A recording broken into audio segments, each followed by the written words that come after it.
Hello, আসসালামু আলাইকুম। বন্ধুরা কেমন আছো সবাই? দেখো, এটা আমার একটা মরিচ গাছ।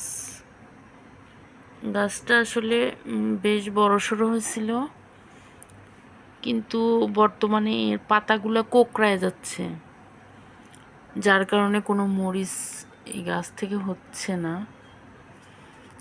কি করলে এই পাতাগুলো কোঁকড়ানো বন্ধ হবে? আমাকে কেউ একজন সমাধান দিতে পারবে?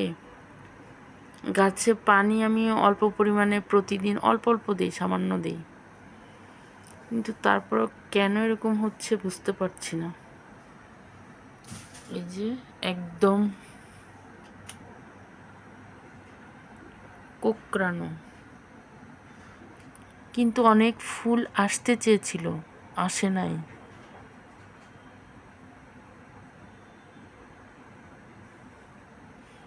কি করব বলো তো বন্ধুরা, একটু জানিও কেমন।